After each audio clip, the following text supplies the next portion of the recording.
Villa Vallaresso Pisani, la nuova sede del comune di Saletto, è stata inaugurata sabato 2 marzo 2013 alla presenza delle autorità comunali, regionali, degli enti finanziatori del restauro e altri rappresentanti istituzionali. Villa Vallaresso Pisani è una delle 10 ville venete del territorio comunale di Saletto.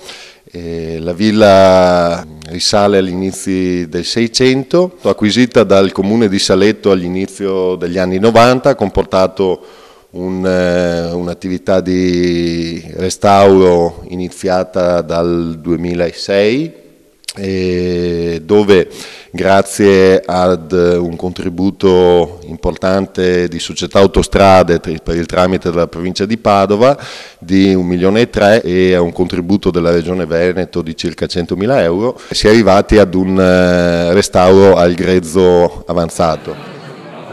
Per i cittadini di Saletto e per l'utenza è una sede municipale di notevole prestigio e allo stesso tempo anche potrà garantire quell'accessibilità ai servizi comunali che di fatto era limitata nella vecchia sede.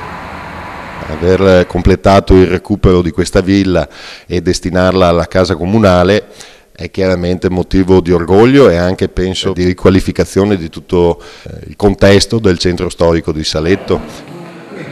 Villa Vallaresso Pisani, originaria del 1600, è inserita in una serie di percorsi di caratteri tipologici, architettonici e anche urbanistico-pianificatori che vanno al di là del territorio comunale di Saletto, perché il nuovo comune di Saletto si qualifica come uno degli elementi di pregio di tutto il territorio montagnanese. È il secondo edificio più alto di Saletto, è inserito nella traiettoria originaria, quello che un tempo fu addirittura il percorso dell'Adige, che collegava praticamente un ramo dell'Adige da Montagnana verso est. Dal punto di vista, diciamo, architettonico è un connubio di sinergie che riguardano il coinvolgimento di parecchi enti. L'obiettivo era quello di conservare il bene, non per niente qua c'è solo un quadro appeso alle pareti. Tutto il resto deve essere mantenuto, perché noi quello che abbiamo ricevuto lo dobbiamo dare alle nostre generazioni future.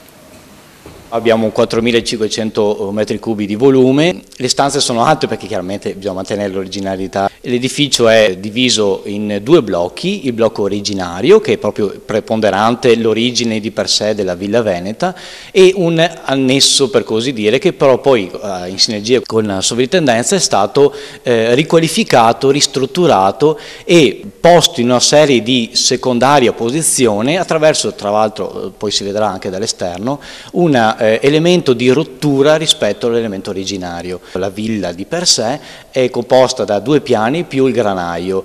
Al piano terra abbiamo i classici androni molto ampi con l'affaccio di tutti gli uffici e un piano mansardato destinato originariamente a granaio, adesso è stato ripristinato per varie altre funzioni. I numerosi cittadini accorsi per ammirare la nuova sede restaurata sono rimasti estasiati alla vista del magnifico restauro, che si è potuto concludere grazie all'impegno congiunto delle istituzioni, della Società Autostrada Padova-Brescia, della Regione Veneto e del Comune di Saletto. Ha costituito un impegno di spesa di oltre 1.800.000 euro, di cui appunto 1,3 milioni sono stati destinati al Comune di Saletto dalla Società Autostrade per il tramite della provincia di Padova. Poi abbiamo ricevuto 2 contributi dalla Regione Veneto, uno per 100.000 euro e uno per 130.000 euro circa, e le somme ulteriori sono derivate da fondi propri del Comune di Saletto, oltre che per 200.000 euro dalla vendita della vecchia sede municipale. Villa Vallaresso Pisani, uno dei tesori della Bassa Padovana e dell'intero Veneto, grazie a questo restauro torna all'antico splendore e soprattutto torna ai suoi cittadini.